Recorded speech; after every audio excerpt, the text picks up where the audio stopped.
일리아드는 호머의 대서사시이며 트로이 전쟁의 내용을 담고 있으며 주로 아킬레우스를 주인공으로 하여 다루고 있습니다. 올림푸스의 세 여신 중 아프로디테가 가장 아름답다고 하는 판결을 내린 파리스 왕자는 그녀의 도움으로 인간의 여인 중 가장 아름답다고 하는 헬레나를 꼬셔내어 트로이로 데리고 오면서 시작된 이 전쟁은 어느 쪽도 승리하지 못한 채 9년이라는 세월 동안 어느 쪽도 우위를 점하지 못하고 소모전만을 거듭한 상황에서부터 이 일리아드는 시작됩니다. 이때 그리스군에서는 치명적인 사건이 일어납니다. 그들은 트로이를 9년이나 공격하였으나 별다른 성과를 거두지 못하자 트로이의 동맹국들을 공략하기 시작하였으며 이때 포로들 중 크리세이스와 브리세이스라는 매우 뛰어난 미인을 잡아왔는데 크리세이스는 아가멤논이 차지하였고 브리세이스는 아킬레우스가 차지하였습니다.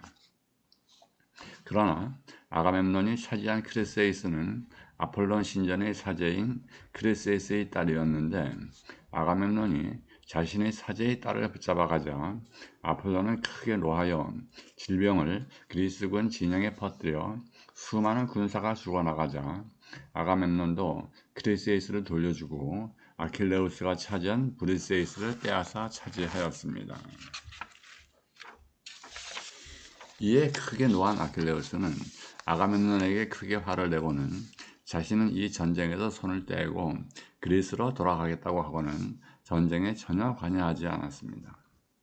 그러자 그리스군의 최고로 용맹한 장수인 아킬레우스가 빠지자 그리스군은 트로이군에게 계속 패할 수밖에 없었습니다. 그러자 아가멤논은 브리세이스와 많은 선물을 아킬레우스에게 보내주고 사과하였으나 아킬레우스는 이를 받아들이지 않습니다. 이때 아킬레우스의 절친인 파트로클로스가 아킬레우스에게 전투에 다시 참여하여 줄 것을 요청하였으나 이 역시 듣지 않자 그러면 갑옷만이라도 빌려달라고 하자 아킬레우스는 자신의 갑옷을 파트로클로스에게 빌려주었으며 그는 이 갑옷을 입고 전장에 나아갔으며 트로이군은 이 모습을 보고 아킬레우스가 다시 전장터에 나온 것으로 믿고 다들 도망가기에 바빴습니다. 그러자 다들 도망가는 와중에도 트로이의 헥토르는 파트로클로스와 맞붙어 창으로 그를 찔러 죽이고 맙니다. 친구의 죽음을 듣게 된 아킬레우스는 여신의 어머니에게 호소하여 새로이 갑옷을 요구하자 어머니는 대장간의 신인 헤파이스토스에게 내일 아침까지 새로운 갑옷을 만들어 달라고 부탁하자 헤파이스토스는 하룻밤 사이에 전의 것보다 더 좋은 갑옷을 만들어 주었습니다. 아킬레우스는 이 새 갑옷을 입고 다시 전쟁터로 나서서 트로이 성 앞에서 나아갔으며 트로이 군사들은 다들 성 안으로 도망쳐 들어갔습니다. 헥토르의 죽음입니다. 헥토르만은 성 안에서 피하지 않고 성문 앞에서 아킬레우스와 일전을 벌이고자 기다리고 있었습니다. 그러나 아무리 트로이의 제1의 용사인 헥토르도 아킬레우스의 상대는 안 되었던지 아킬레우스의 창에 죽고 맙니다. 아킬레우스는 그를 죽이고는 분이 풀리지 않았는지 헥토르의 시신을 자신의 마차 뒤에 줄로 붙들어 메고는 성 앞에서 헥토르의 시신을 끌고 다니며 시신을 욕보였으며 성 위에서 이를 바라보는 트로이 왕이며 헥토르의 아버지인 프리아모스 왕과 왕후 헬카베는 비통한 마음으로 바라볼 수밖에 없었습니다. 이를 불쌍히 여긴 제우스 신은 아킬레우스의 어머니 테티스를 불러 헥토르의 시신을 프리아모스 왕에게 돌려주게 하라고 명령하고는 무지개 여신 이리스를 프리아모스 왕에게 보내어 아들의 시신을 찾아오도록 하였습니다. 이에 프리아모스 왕은 늙은 종 한 명만을 데리고 아킬레우스의 진영으로 찾아가 많은 보물을 주면서 아킬레우스에게 무릎을 꿇고 사정하자 아킬레우스는 마음이 풀려 헥토르의 시신을 내어 주었으며 트로이에서는 헥토르의 장례식을 성대하게 치를 수 있었습니다. 다음 아킬레우스의 죽음입니다. 이후에도 전쟁의 승패는 알 수 없을 정도로 혼미해지는데 전혀 뜻밖의 일이 일어납니다. 아킬레우스는 우연한 기회에 아마도 헥토르의 장례 기간일 것입니다. 이때는 12일간의 휴전이 성립되었었는데 이때 트로이 프리아모스의 딸인 폴릭세네를 본 일이 있었는데 첫눈에 반하여 그녀와 결혼을 하고 싶다고 트로이 프리아모스 왕에게 요청을 하게 됩니다. 그러면서 폴리세네과 결혼하면 그리스군을 설득하여 이 전쟁을 종식시키고 자신은 당연히 이 전쟁에서 빠지겠노라고 한 것입니다. 트로이에서야 당연히 승낙할 수 있는 그거 얼마나 좋은 일이겠습니까? 혼담은 일사천리로 진행되어 아킬레우스가 트로이의 아폴론 신전에서 혼담을 이야기하고 있을 때 파레스가 독약을 바른 화살을 아킬레우스의 발꿈치를 향하여 쏘아 그를 죽인 것입니다. 그의 어머니 테티스는 그가 갓난아이였을 때 그를 스티스 강물에 담가 창검이 그의 육체를 다치지 못하게 하였으나 손으로 그의 발목을 잡아 물에 담궜으므로 발목만이 그의 유일한 약점이었는데 파레스는 이를 알고 그의 발목을 향하여 독화살을 쏘아 그를 죽인 것입니다. 이러한 일이 없었다면 이 전쟁은 이것으로 양쪽 간의 승패 없이 끝났을 수도 있었으나 파레스가 태어났을 때 이 아이는 트로이를 멸망시키게 할 것이라는 신들의 예언은 정확하게 들어맞게 된 것입니다. 스파르타의 왕비 헬레네를 보고 나서 그를 꼬셔와 이 전쟁을 일으키게 된 것이나 양측 간의 승패 없이 이쯤에서 전쟁을 종결시킬 수도 있었음에도 또다시 이 파리스에 의하여 종전의 기회를 날리고 결국 트로이는 파멸의 길로 간 것입니다.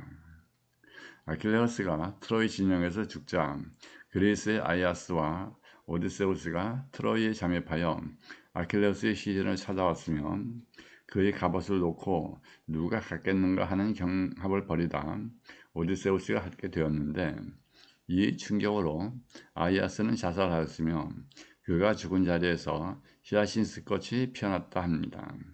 따라서 이 꽃의 꽃말은 비의 슬픔이 되었다고 합니다. 다음은 파리스의 죽음입니다. 이때 그리스 진영에는 헤라클레스의 친구였던 필로쿠테테스가 참여하고 있었는데 그는 헤라클레스의 화살을 가지고 있었으며 이 화살은 대단한 위력을 갖고 있었는데 필로쿠테테스는 이 화살로 파리스를 쏘아 죽음에 이르게 하였습니다. 이때 이 상처를 치료할 수 있는 오이노네라는 ним프가 있었는데 하필이면 이 오이노네는 파리스가 헬레네를 만나기 이전에 함께 하였으나 파리스가 헬레네에게 혼밥 빠져 있었으므로 오이노네를 까맣게 잊고 있었으며 그녀는 파리스의 소행을 괘씸하게 생각하여 파리스의 치료를 거절하였으므로 파리스는 결국 죽게 됩니다. 오이노네는 후일 자신이 치료해 주지 않아서 파리스가 죽었다는 것을 알고는 너무도 슬픈 나머지 목을 메어 죽고 맙니다. 다음 트로이의 함락입니다. 이 전쟁이 10년을 끌면서 많은 영웅들이 죽어가자 무력으로는 전쟁을 이길 수 없음을 알게 된 그리스군은 오디세우스의 제안을 받아들여 거대한 목마를 만들어 그 속에 오디세우스와 정예병을 넣어놓고는 트로이 성 앞에 세워두고는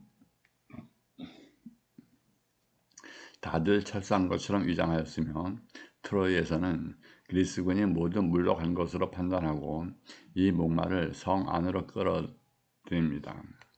그날 밤 목마에서 나온 그리스 정예병과 오디세우스는 성문을 열고 그리스 군대를 끌어들여 온 성에 불을 지르고 급습을 하여 결국 트로이 성을 점령하였습니다. 그 후 프리아모스 왕은 성이 함락되는 날 적군에게 피살되었으며 황후 헤카베와 딸 카산드라는 포로가 되어 그리스로 끌려갔으며 또 다른 딸인 폴릭세네는 아킬레우스의 청혼을 받았었으나 이 혼인이 불발되고 아킬레우스가 죽게 되는 빌미가 되어 그녀는 아킬레우스의 제단에 바쳐졌습니다. 또한 성이 점령당하는 혼란 중에 프리아모스 왕의 사위인 아이네이아스는 늙은 아버지와 자식과 함께 그를 추종하던 많은 사람들과 함께 트로이를 탈출하여 7년간이나 지중해 바다 위를 떠돌다 이틀의 반도에 상륙하여 로마 제국의 기초를 닦았으며, 그러나 이 전쟁의 원인이었던 헬레네는 본래의 남편인 메넬라우스의 용서를 받고 스팔타로 돌아가 잘 살았습니다.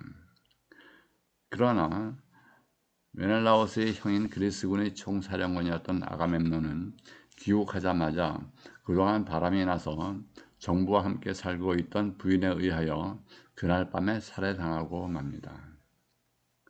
또한 목마를 만들어 트로이를 함락시켰던 오데세우스는 한 달이면 갈 수 있는 귀국길을 10년이나 바다를 떠돌다 겨우 고향에 돌아갈 수 있었으며, 이 10년간이나 바다를 떠돌던 일을 기록한 것이 오디세이이며, 이 오디세이 이야기는 다음번 콘텐츠에 소개될 것입니다.